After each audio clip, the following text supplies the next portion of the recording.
येन अंबु तमिल सौंधंगले तमिलनाडु के राज्यपाल एन रवि जी, केंद्रीय मंत्रिमंडल के मेरे सहयोगी अश्विनी वैष्णव जी, डॉक्टर एल मुरुगन जी, तमिलनाडु सरकार के मंत्रीगण, सांसद, अन्य महानुभाव और मेरे प्यारे भाई और बहनों, नमस्कार। வணக்கம். என் அன்பு தமிழ் சொந்தங்களே, தமிழ்நாட்டின் ஆளுநர் ஆர்.என். ரவி அவர்களே, மத்திய அமைச்சரவையின் என் சகாக்களான அஸ்வினி வைஷ்ணவ் அவர்களே, டாக்டர் எல் முருகன் அவர்களே, தமிழ்நாடு அரசின் அமைச்சர் பெருமக்களே, நாடாளுமன்ற உறுப்பினர்களே, சான்றோர்களே, பெரியோர்களே, என் நெஞ்சுக்கினிய அன்பு சகோதர சகோதரிகளே, वणक्कम। साथियों, आज रामनवमी का पावन पर्व है। अब से कुछ समय पूर्व अयोध्या में भव्य राम मंदिर में रामलला का सूर्य की किरणों ने भव्य तिलक किया है। भगवान श्री राम का जीवन, उनके राज्य से मिलने वाली सुशासन की प्रेरणा राष्ट्र निर्माण का बड़ा आधार है। और आज रामनवमी है, मेरे साथ बोलिए, जय श्री राम, जय श्री राम, जय श्री राम। நண்பர்களே, இன்று புனிதமான ஸ்ரீ ராம நவமி நன்னாள். சில காலம் முன்பாகத்தான் அயோத்தியிலே பிரம்மாண்டமான ராமர் ஆலயத்திலே ராம்லலாவுடைய திருவதனத்தின் மீது சூரியனின் கதிர்கள் அற்புதமான திலகத்தை பொழிந்தன. பகவான் ஸ்ரீ ராமனின் வாழ்க்கை, அவருடைய ஆட்சியிலிருந்து கிடைக்கக்கூடிய நல்லாளுகை குறித்த உத்வேகமாகியன தேசத்தை நிர்மாணிப்பதில் பெரிய ஆதாரமாக இருக்கின்றன. இன்று ராம நவமியாக இருப்பதால் என்னுடன் அனைவரும் முழங்குங்கள், ஜெய் ஸ்ரீராம்।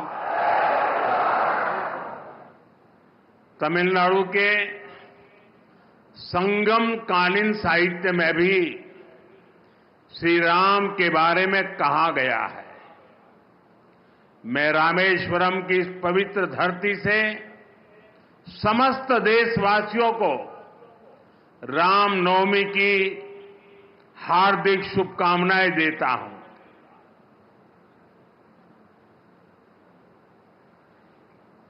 தமிழ்நாட்டின் சங்ககால இலக்கியத்திலும் கூட ஸ்ரீ ராமபிரானை பற்றி கூறப்பட்டிருக்கின்றது. நான் ராமேஸ்வரத்தின் இந்த பவித்திரமான பூமியிலே நாட்டு மக்கள் அனைவருக்கும் ஸ்ரீ ராம நவமியை ஒட்டி என் இதயபூர்வமான நல்வாழ்த்துக்களை தெரிவித்துக் கொள்ளுகிறேன். Friends, I feel blessed that I could pray at the Ramanath Swami temple today. On this special day, I got the opportunity to hand over development project worth 8,300 crore rupees. These rail and road projects will boost connectivity in Tamil Nadu. I congratulate my brothers and sisters in Tamil Nadu for these projects. நண்பர்களே, ராமநாத சுவாமி ஆலயத்தில் இன்று வழிபட்ட போது ஆசிகள் நிரம்ப பெற்றவனாய் நான் உணர்ந்தேன். இந்த விசேஷமான நாளன்று 8300 கோடி ரூபாய் மதிப்பிலான நலத்திட்டங்களை அர்ப்பணிக்கும் வாய்ப்பு எனக்கு கிடைத்தது. இந்த ரயில் மற்றும் சாலை திட்டங்கள் தமிழ்நாட்டிலே இணைப்பு திறனை வலுப்படுத்தும். இந்த திட்டங்களின் பொருட்டு தமிழ்நாட்டின் என் சகோதர சகோதரிகளுக்கு நான் என் வாழ்த்துக்களை தெரிவித்துக் கொள்ளுகிறேன். Friends, this is the land of Bharat Ratna Dr. Kalam. His life showed us that science and spirituality complement each other. Similarly, the new Pamban bridge to Rameswaram brings technology and tradition together.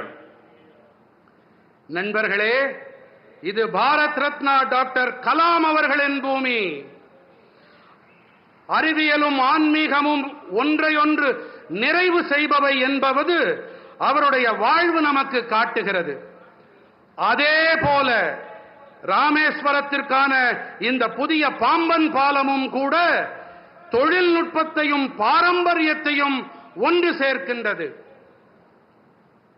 A town that is thousands of years old is being connected by a 21st century engineering wonder. I thank our engineers and workers for their hard work.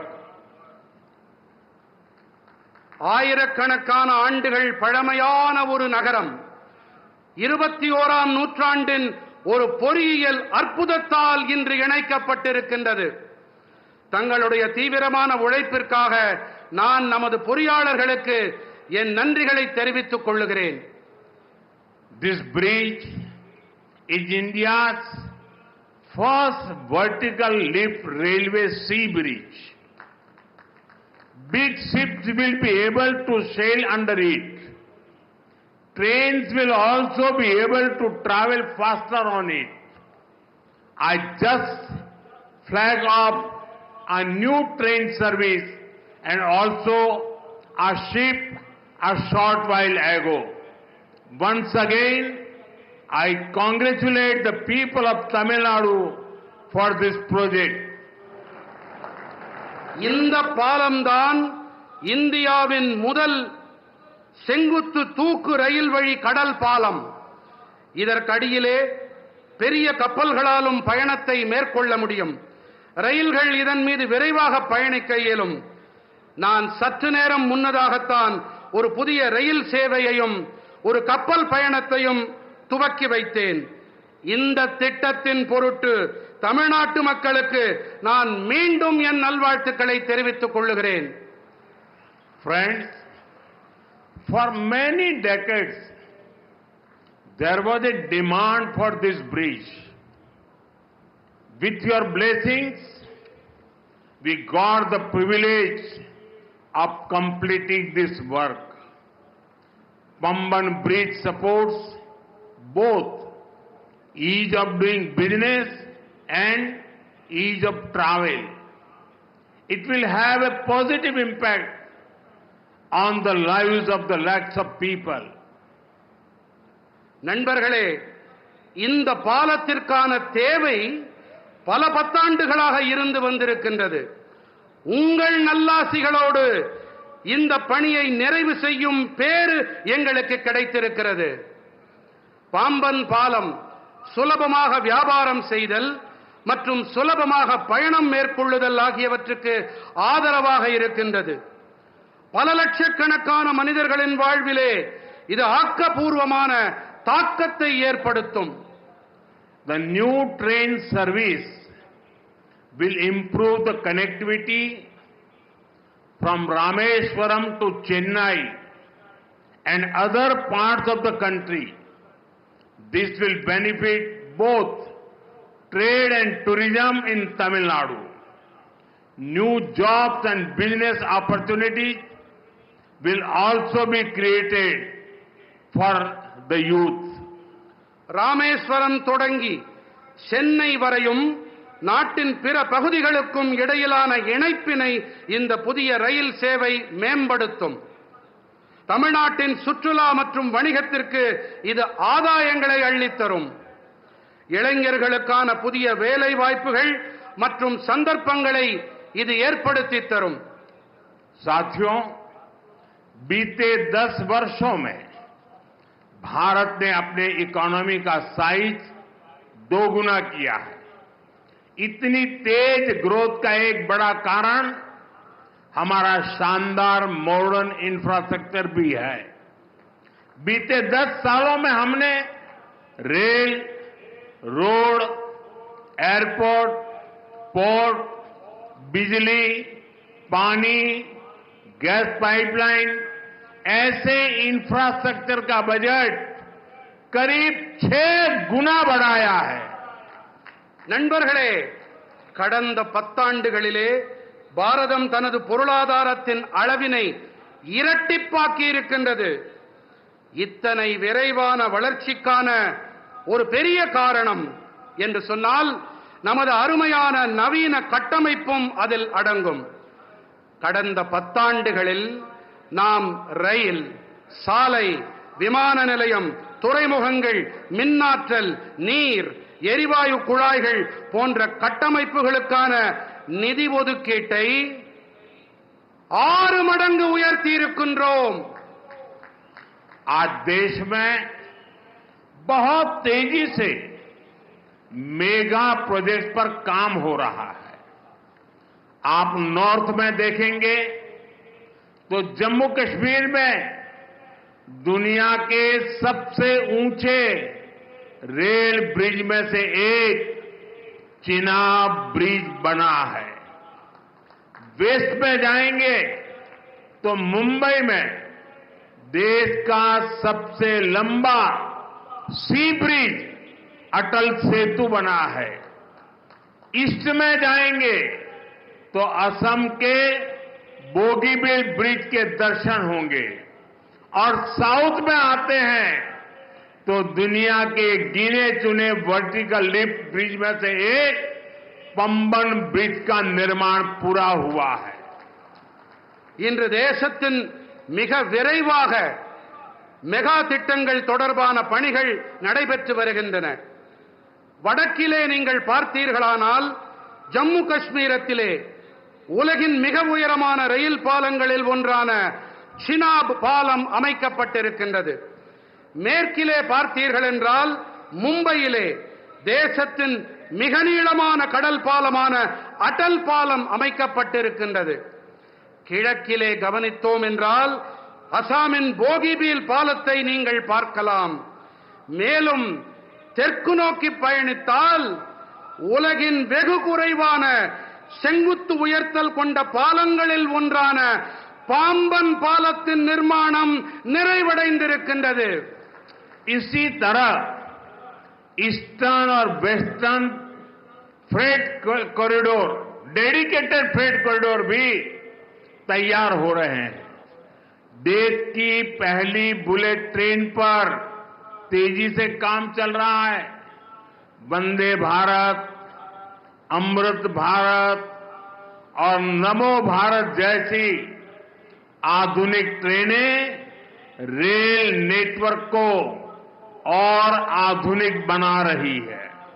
இதைப் போலவே கிழக்கு மற்றும் மேற்கு பிரத்யேகமான சரக்கு போக்குவரத்து இடைவழியும் கூட அமைக்கப்பட்டு வருகின்றது. தேசத்தின் முதல் புல்லட் ரயில் தொடர்பான பணிகளும் விரைவாக நடந்தேறி வருகின்றன. வந்தே பாரத், அம்ருத் பாரத் மற்றும் நமோ பாரத் போன்ற நவீன ரயில்களும் ரயில் வலைப்பின்னலை மேலும் நவீனப்படுத்தி வருகின்றன. साथियों, जब भारत का हर रीजन आपस में कनेक्ट होता है तो डेवलप्ड नेशन बनाने का रास्ता मजबूत होता है. दुनिया के हर डेवलप्ड नेशन, हर डेवलप्ड रीजन में यही हुआ है. आज जब भारत का हर स्टेट आपस में कनेक्ट हो रहा है तो पूरे देश का पोटेंशियल सामने आ रहा है। इसका बेनिफिट भी देश के हर रीजन को हो रहा है, हमारे तमिलनाडु को हो रहा है। நண்பர்களே, பாரதத்தின் அனைத்து பகுதிகளும் பரஸ்பர இணைப்புகள் உடையவையாக ஆகும்போது வளர்ந்த தேசமாக ஆகும் பாதை மேலும் வலுவடைகிறது. உலகின் அனைத்து வளர்ச்சியடைந்த நாடுகளில் வளர்ச்சிக்கான காரணம் இதுதான். இன்று பாரதத்தின் அனைத்து மாநிலங்களும் ஒன்றோடு ஒன்று இணைக்கப்படும் போது தேசத்தின் ஒட்டுமொத்த சாத்தியங்களும் வெளிப்படுத்தப்படுகின்றன. இவற்றின் ஆதாயங்களும் கூட தேசத்தின் அனைத்து பகுதிகளுக்கும் கிடைக்கின்றன.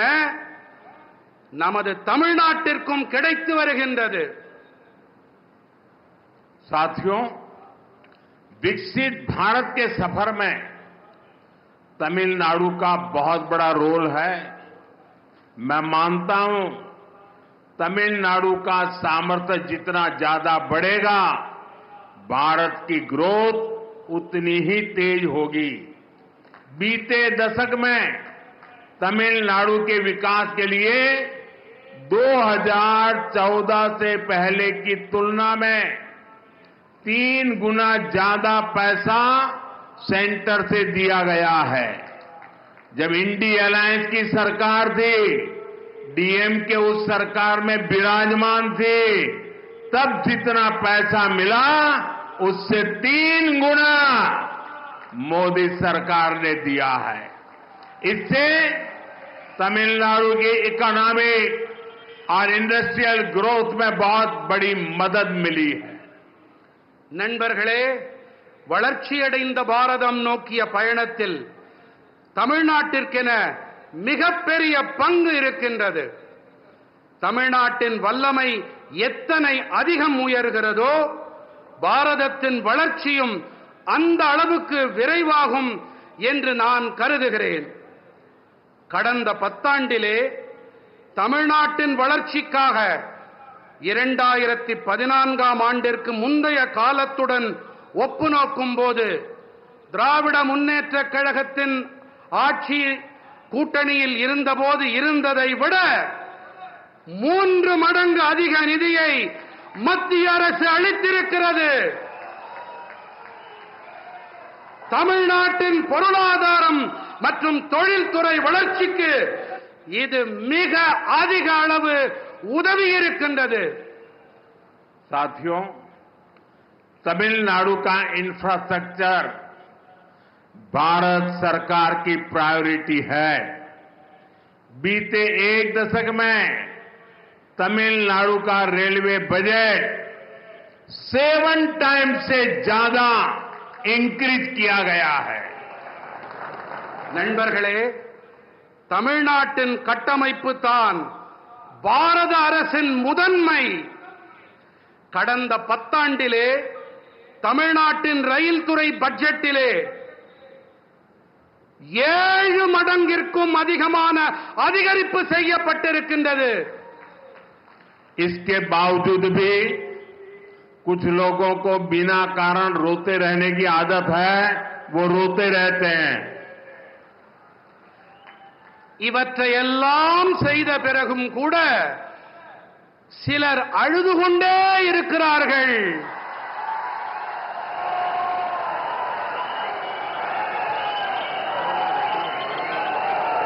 அவர்களால் அழ மட்டுமே முடியும்.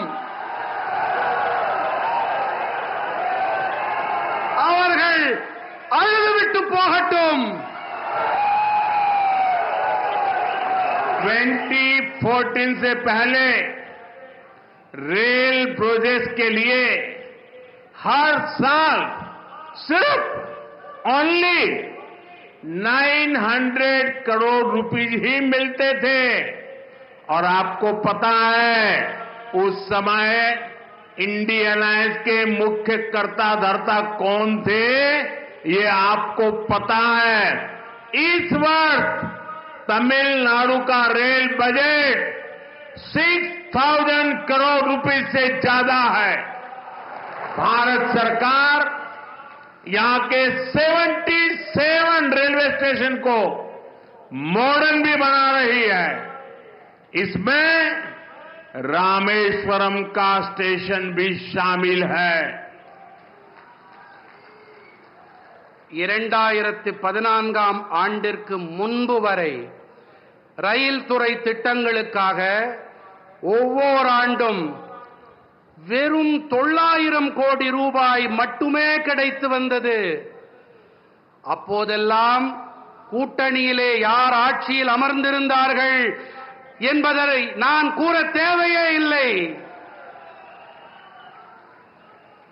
இந்த ஆண்டு தமிழ்நாட்டின் ரயில் பட்ஜெட் 6000 கோடி ரூபாய்க்கும் அதிகம்.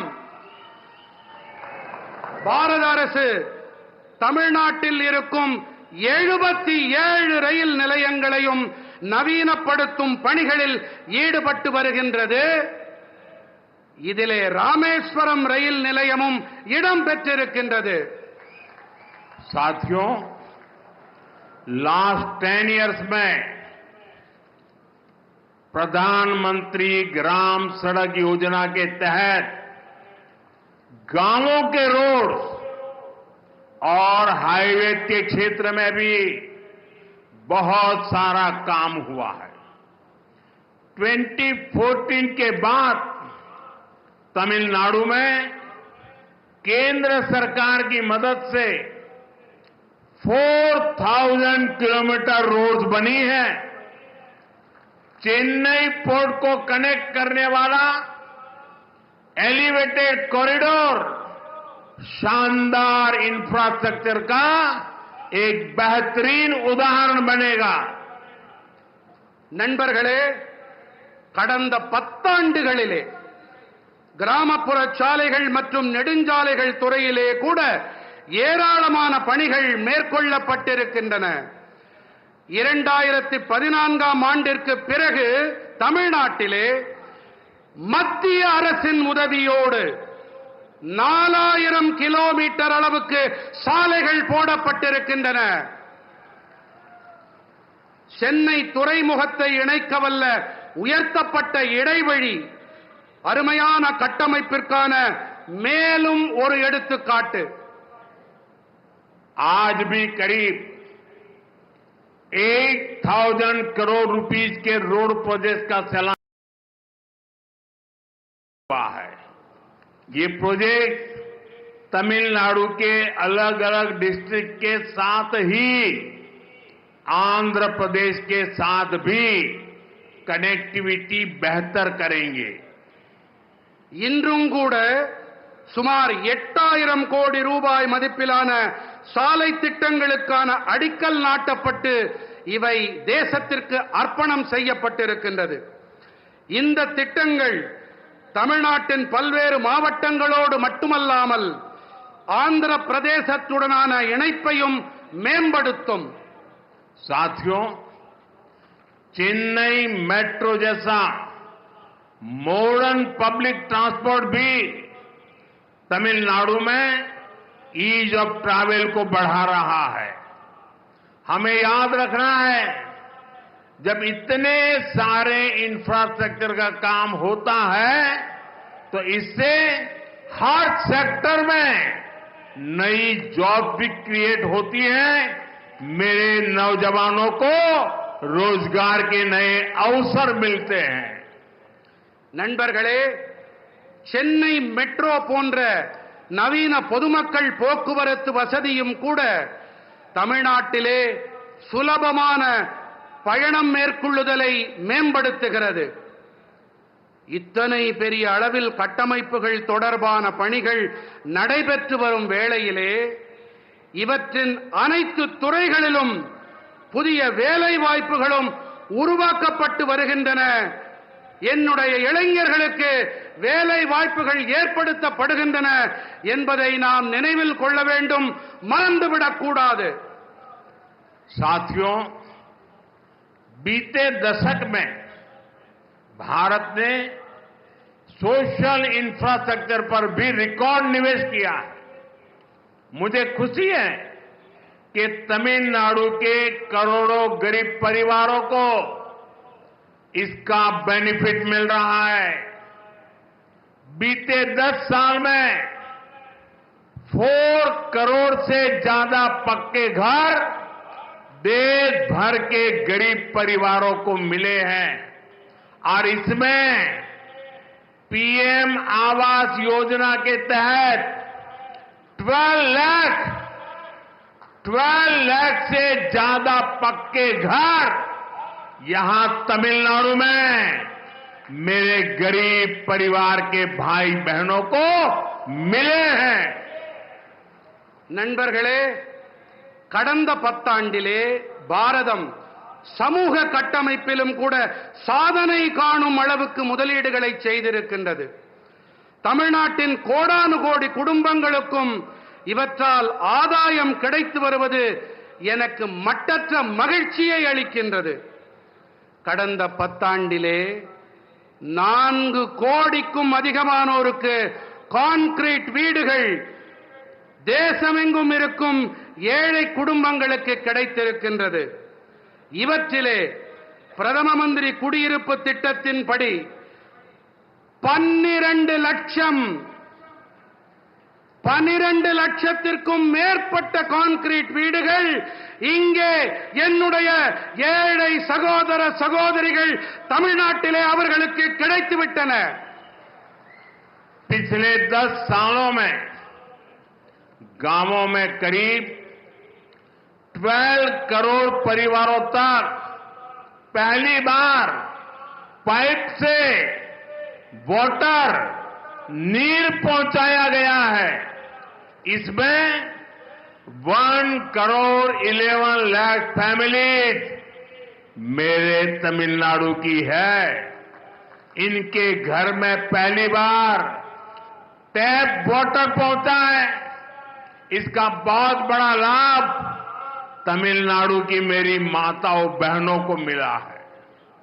கடந்த 10 ஆண்டுகளிலே கிராமங்களில் 12 கோடி குடும்பங்களுக்கு முதன்முறையாக குழாய் வழி குடிநீர் கொண்டு சேர்க்கப்பட்டிருக்கிறது. இவற்றிலே 1 கோடி 11 லட்சம் குடும்பங்கள் தமிழ்நாட்டைச் சேர்ந்தவை.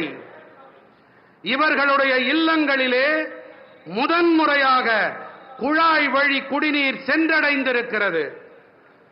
இதனால் மிகப்பெரிய ஆதாயம் அடைந்தவர்கள் நம்முடைய தாய்மார்கள் சகோதரிகள் தாம்.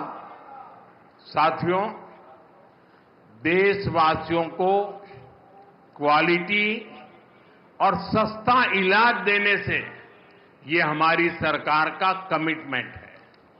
आप देखिए, आयुष्मान योजना के तहत तमिलनाडु में 1 करोड़ से ज्यादा ट्रीटमेंट्स हो चुके हैं. इससे तमिलनाडु के इन परिवारों के 8,000 करोड़ रुपीज जो उनकी जेब में से खर्च होना था वो खर्च बच गया है. मेरे तमिलनाडु के भाई बहनों के जेब में 8,000 करोड़ रुपीज, ये बहुत बड़ा आंकड़ा है. நண்பர்களே, நாட்டு மக்களுக்கு தரமான மற்றும் விலை மலிவான சிகிச்சை அளிக்கும் விஷயத்தில் நமது அரசாங்கம் அர்ப்பணிப்போடு செயல்கள் புரிந்து வருகின்றது. நீங்களே பாருங்கள், ஆயுஷ்மான் பாரதம் திட்டத்தின்படி தமிழ்நாட்டிலே 1 கோடிக்கும் மேற்பட்ட சிகிச்சைகள் நடைபெற்றாகிவிட்டன. இவற்றிலே தமிழ்நாட்டின் இந்த குடும்பங்கள் 8,000 கோடி ரூபாய், சிறிய தொகை அல்ல, 8,000 கோடி ரூபாய் செலவிலிருந்து காப்பாற்றப்பட்டிருக்கிறார்கள். என்னுடைய தமிழ் சொந்தங்கள் காப்பாற்றப்பட்டிருக்கின்றார்கள். तमिलनाडु में 1400 से अधिक जन औषधि केंद्र हैं. ये मैं सिर्फ तमिलनाडु का बताता हूं. यहां जन औषधि केंद्र में 80% डिस्काउंट पर दवाएं मिलती है. इन सस्ती दवाओं से भी लोगों की जेब में 700 करोड़ रुपीज, मेरे तमिलनाडु के भाई बहनों के जेब में 700 करोड़ रुपीज की सेविंग हुई है। और इसलिए मैं तमिलनाडु के मेरे भाई बहनों को कहूंगा, अगर आपको दवाई खरीदनी है तो जन औषधि केंद्र से खरीदिए। आपको 1 रुपये की चीज 20 पैसे में, 25 पैसे में, 30 पैसे में मिल जाएगी। தமிழ்நாட்டிலே 1400க்கும் அதிகமான மக்கள் மருந்தகங்கள் இருக்கின்றன. 1400 நம்முடைய தமிழ்நாட்டில் மட்டுமே. இங்கே 80% வரையிலான தள்ளுபடி விலையிலே மருந்துகள் கிடைக்கின்றன. இந்த மலிவு விலை மருந்துகளாலும் கூட மக்களுக்கு 700 கோடி ரூபாய் சேமிப்பு ஏற்பட்டிருக்கிறது. ஆகையினாலே தான் கூறுகிறேன், நீங்கள் மருந்துகள் வாங்க வேண்டும் என்றால் இந்த மக்கள் மருந்தகங்களிலே வாங்குங்கள். 25 பைசா, 30 பைசா, 50 பைசாவிற்கு கூட உங்களுக்கு மருந்துகள் கிடைக்கும். साथियों, हमारा प्रयास है कि देश के नौजवानों को डॉक्टर बनने के लिए एब्रॉड जाने की मजबूरी ना रहे। बीते सालों में तमिलनाडु को 11 नए मेडिकल कॉलेज मिले हैं. நண்பர்களே, நாட்டின் இளைஞர்கள் மருத்துவ படிப்பு படிக்க அயல் நாடுகளுக்கு செல்ல வேண்டிய கட்டாயம் ஏற்படக்கூடாது என்பதே எங்களுடைய முயற்சி.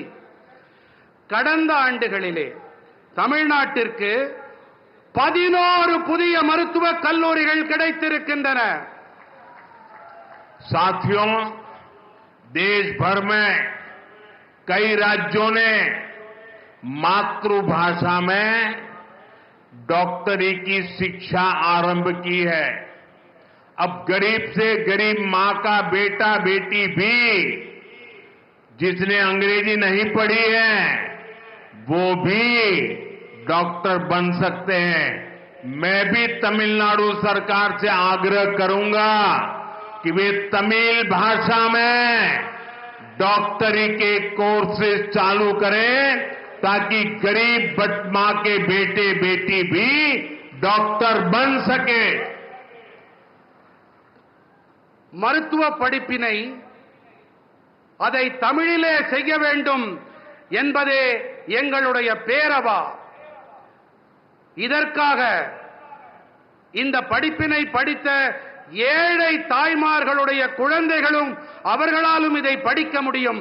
அதற்காகத்தான் மருத்துவ படிப்பினை கூட தமிழிலே அதை அமைக்கப்பட வேண்டும் என்று நாங்கள் விரும்புகிறோம். இதன் பொருட்டு நான் வேண்டி விரும்பி மாநில அரசிடமும் கேட்டுக்கொள்ளுகிறேன், இந்த ஏழை குழந்தைகளும் மருத்துவ படிப்பை படிக்க வேண்டும் என்பதற்காக பாடத்திட்டத்தினை தமிழ் மொழியிலே செய்து தாருங்கள் என்று வேண்டி விரும்பி கேட்டுக்கொள்ளுகிறேன். साथियों, टैक्स पेयर का दिया हर पैसा गरीब से गरीब के काम आए, यही गुड गवर्नेंस है. तमिलनाडु के लाखों स्मॉल फार्मर्स को पीएम किसान सम्मान निधि के तहत लगभग 12,000 करोड़ रुपए दिए गए हैं. तमिलनाडु के फार्मर्स को पीएम फसल बीमा स्कीम से भी 14,800 करोड़ रुपए का क्लेम मिला है. நண்பர்களே, வரி செலுத்துபவர்கள் செலுத்தும் பணம் மிகவும் ஏழ்மையில் வாடும் மக்களுக்கு துணை வர வேண்டும். இதுதான் நல்லாளுகை. தமிழ்நாட்டின் லட்சக்கணக்கான சிறு விவசாயிகளுக்கு பிரதம மந்திரி விவசாயிகளுக்கான வருமான ஆதரவு திட்டத்தின்படி சுமார் 12,000 கோடி ரூபாய் அளிக்கப்பட்டிருக்கின்றது. தமிழ்நாட்டின் விவசாயிகளுக்கு பிரதம மந்திரி பயிர் காப்பீட்டு திட்டத்தின் வாயிலாக 14,800 கோடி ரூபாய் காப்புறுதி பணம் கோரல் நிறைவேற்றப்பட்டிருக்கிறது. साथियों, भारत की ग्रोथ में हमारी ब्लू इकोनॉमी का बहुत बड़ा रोल होने वाला है. इसमें तमिलनाडु की ताकत दुनिया देख सकती है.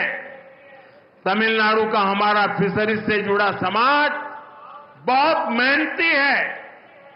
तमिलनाडु के फिशरीज इंफ्रास्ट्रक्चर को मजबूत करने के लिए स्टेट को जो भी मदद चाहिए वो केंद्र सरकार दे रही है. நண்பர்களே, பாரதத்தின் வளர்ச்சியில் நமது நீல பொருளாதாரத்திற்கு மிகப்பெரிய பங்கு அமைய இருக்கின்றது. இதிலே தமிழ்நாட்டின் பலத்தை உலகமே பார்த்து வியக்க இருக்கிறது. தமிழ்நாட்டின் நம்முடைய மீனவ சமூகம் மிகவும் கடினமாக உழைக்கக்கூடிய ஒரு சமூகமாகும். தமிழ்நாட்டின் மீன்வளத்துறை கட்டமைப்பினை வலுப்படுத்த வேண்டி மாநிலத்திற்கு தேவையான உதவிகள் அனைத்தையும் மத்திய அரசு அளித்து வருகின்றது. पिछले 5 साल में पीएम मत्स्य संपदा स्कीम के तहत भी तमिलनाडु को करोड़ों रुपए मिले हैं. हमारी कोशिश यही है कि मछुआरों को ज्यादा फैसिलिटीज मिले, आधुनिक सुविधाएं मिले, चाहे सीवीड पार्क हो या फिर फिशिंग हार्बर और लैंडिंग सेंटर हो. केंद्र सरकार यहां सैकड़ों करोड़ रुपए इन्वेस्ट कर रही है. கடந்த 5 ஆண்டுகளிலே பிரதம மந்திரி மீன்வள திட்டங்களின்படி தமிழ்நாட்டிற்கு கோடிக்கணக்கான ரூபாய் நிதியாக வழங்கப்பட்டிருக்கிறது. அதிகபட்ச நவீன வசதிகள் நமது மீனவர்களுக்கு வழங்கப்பட வேண்டும் என்பதே நம்முடைய முயற்சியாக இருக்கிறது. அது கடற்பாசி பூங்காவாகட்டும், மீன்பிடி துறைமுகமாகட்டும், படகுத்துறையாகட்டும், மத்திய அரசு இங்கே பல நூற்றுக்கணக்கான கோடி ரூபாயை முதலீடு செய்து வருகின்றது. हमें आपकी रक्षा सुरक्षा की भी चिंता है. भारत सरकार फिशरमैन के हर संकट में उनके साथ खड़ी है. भारत सरकार के प्रयासों से बीते 10 साल में 3,700 से ज्यादा फिशरमैन श्रीलंका से वापस लौटे हैं. इनमें से 600 से अधिक फिशरमैन तो पिछले 1 साल में फ्री हुए हैं. और आपको याद होगा, कुछ हमारे मछुआरा साथियों को फांसी की सजा हुई थी. उनको भी हम जिंदा भारत लौट करके ला करके उनके परिवार को सुपुर्द किया है. நமது பாதுகாப்பு தொடர்பான அக்கறையும் நமக்கு இருக்கிறது. பாரத அரசு மீனவர்களின் அனைத்து சங்கட காலங்களிலும் அவர்களுக்கு தோளோடு தோள் கொடுத்து வந்திருக்கின்றது. பாரத அரசின் முயற்சிகள் காரணமாக கடந்த 10 ஆண்டுகளில் மட்டும் 3,700க்கும் மேற்பட்ட மீனவர்கள் இலங்கையிலிருந்து மீட்டுக் கொண்டு வரப்பட்டிருக்கின்றார்கள்.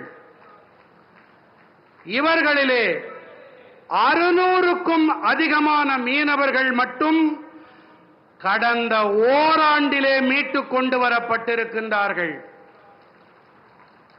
உங்களுக்கெல்லாம் நன்கு நினைவிருக்கலாம், சில காலம் முன்பாக தூக்கு மேடையை முத்தமிட அவர்கள் போடப்பட வேண்டிய அந்த காலகட்டத்தில் நம்முடைய மீனவர்களை இலங்கையிலிருந்து நம்முடைய மத்திய அரசு மீட்டுக் கொண்டு வந்திருக்கிறது. साथियों, आज दुनिया में भारत के प्रति आकर्षण बढ़ा है। लोग भारत को जानना चाहते हैं, भारत को समझना चाहते हैं। इसमें भारत के कल्चर का, हमारी सॉफ्ट पावर का भी बड़ा रोल है। तमिल लैंग्वेज और हेरिटेज दुनिया के कोने कोने तक पहुंचे, इसके लिए भी सरकार लगातार कोशिश कर रही है। நண்பர்களே, இன்று உலகில் பாரதம் அனைவரையும் ஈர்க்கும் மையமாக மாறியிருக்கிறது. மக்கள் பாரதம் பற்றி தெரிந்து கொள்ள ஆசைப்படுகிறார்கள், புரிந்து கொள்ள விழைகிறார்கள். இதிலே பாரதத்தின் கலாச்சாரம் நம்முடைய மென் சக்திக்கு மிகப்பெரிய பங்கு இருக்கின்றது. தமிழ் மொழி மற்றும் மரபு உலகின் அனைத்து இடங்களுக்கும் சென்று சேர வேண்டும். இதற்காக அரசாங்கம் தொடர்ந்து முயற்சிகளை மேற்கொண்டு வருகின்றது. मैं तो कभी कभी हैरान हो जाता हूं, तमिलनाडु के कुछ नेताओं की चिट्ठियां जब मेरे पास आती है, कभी भी कोई नेता तमिल भाषी में सिग्नेचर नहीं करता है। अरे तमिल का गौरव हो, मैं सबसे कहूंगा कम से कम तमिल भाषा में अपनी सिग्नेचर तो करो। வழக்கமாக எனக்கு தமிழ்நாட்டிலிருந்து சில தலைவர்கள் கடிதங்கள் எழுதுவதுண்டு, மடல்கள் எழுதுவதுண்டு. அந்த கடிதங்களிலே எனக்கு மிகப்பெரிய ஆச்சரியத்தை ஏற்படுத்தக்கூடிய விஷயம் என்னவென்றால், கடிதம் என்னமோ ஆங்கிலத்திலே இருக்கிறது, ஆனால் கையெழுத்தும் ஆங்கிலத்திலேயே இருக்கிறது. குறைந்தபட்சம் கையெழுத்தையாவது தமிழ் மொழியிலே போடக்கூடாதா என்று நான் வியப்பதுண்டு. मैं मानता हूं कि 21st सेंचुरी में इस ग्रेट ट्रेडिशन को हमें और आगे ले जाना है।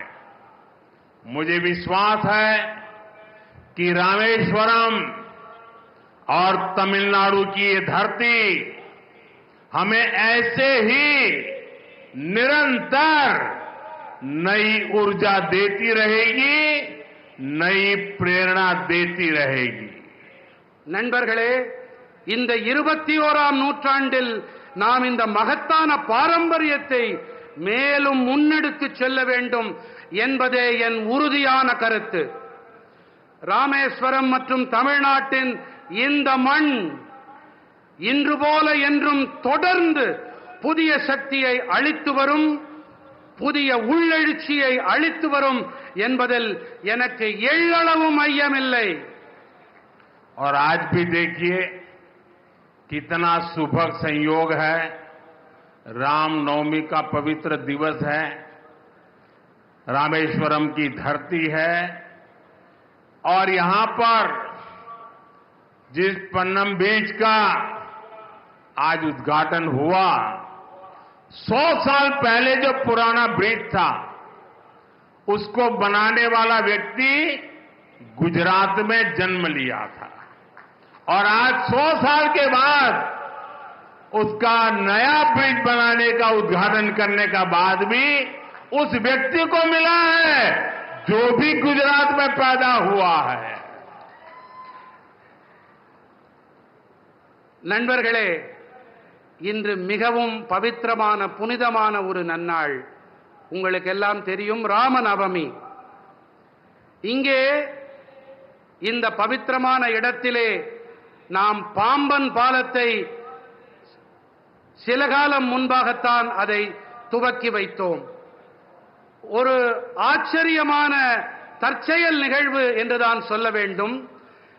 100 ஆண்டுகளுக்கு முன்பாக இந்த பாம்பன் இடத்திலே பாலத்தை கட்டியவர் யார் தெரியுமா? அவர் ஒரு குஜராத்தி. இதில் தற்செயல் நிகழ்வு என்னவென்றால், 100 ஆண்டுகளுக்கு பிறகு இதே பாம்பனில் இங்கு ஒரு பாலத்தை திறந்து வைப்பதும் அதே குஜராத்தில் பிறந்த நான். साथियों, आज जब रामनवमी है, रामेश्वर की पवित्र भूमि है, तब मेरे लिए कुछ भावुक पल भी है. आज भारतीय जनता पार्टी का स्थापना दिवस है. सशक्त, समृद्ध और विकसित भारत के जिस लक्ष्य को लेकर के हम चल रहे हैं, उसमें बीजेपी के हर एक कार्यकर्ता का परिश्रम है. 3-3, 4-4 पीढ़ियां मां भारती के जय जयकार के लिए खप गई है.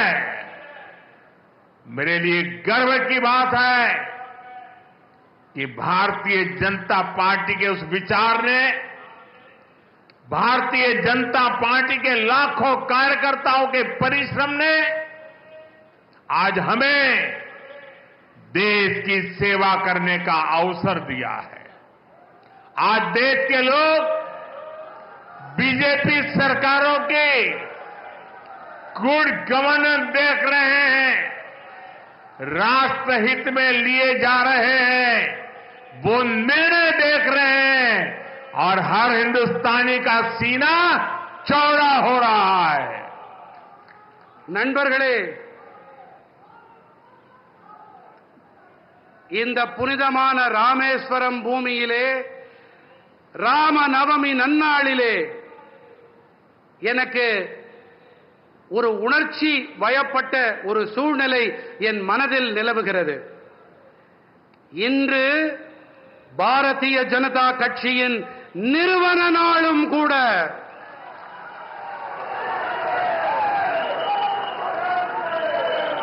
சக்தி படைத்த, தன்னிறைவு கொண்ட, வளர்ச்சியடைந்த பாரதம் என்ற லட்சியத்தை மனதிலே தாங்கி நாம் பயணித்துக் கொண்டிருக்கிறோம். இதற்காக பலர் 2, 3, 4 தலைமுறைகளாக கூட தங்கள் வாழ்க்கையை, பல தலைமுறைகளாக தங்கள் அனைத்தையும் இழந்து இதனை ஈட்டி இருக்கின்றோம். நாம்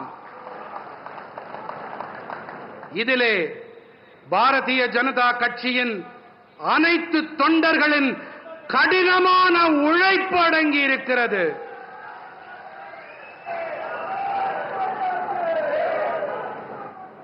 ஆகையினால்தான் இன்று நாட்டு மக்களுக்கு நல்லாட்சி வழங்கக்கூடிய ஒரு சந்தர்ப்பத்தை இந்த தேசத்து மக்கள் நமக்கு அளித்திருக்கின்றார்கள்.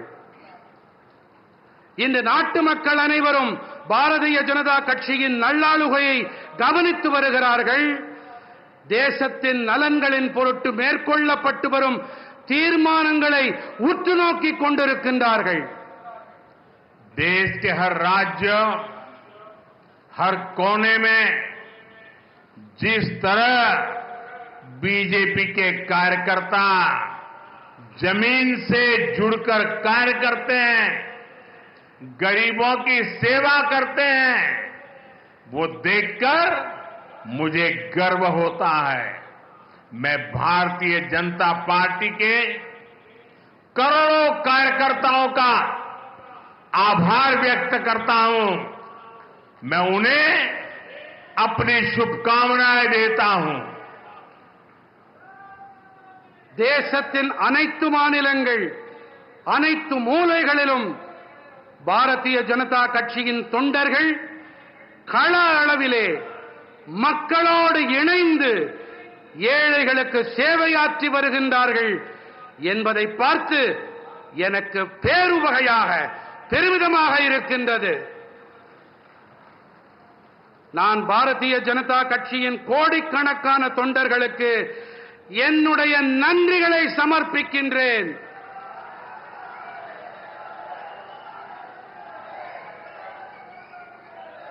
உங்கள் அனைவருக்கும் என்னுடைய இனிய நல்வாழ்த்துக்களை காணிக்கையாக்குகின்றேன். एक बार फिर आप सभी को तमिलनाडु के इन सभी डेवलपमेंट प्रोजेक्ट्स के लिए बहुत बहुत बधाई देता हूं।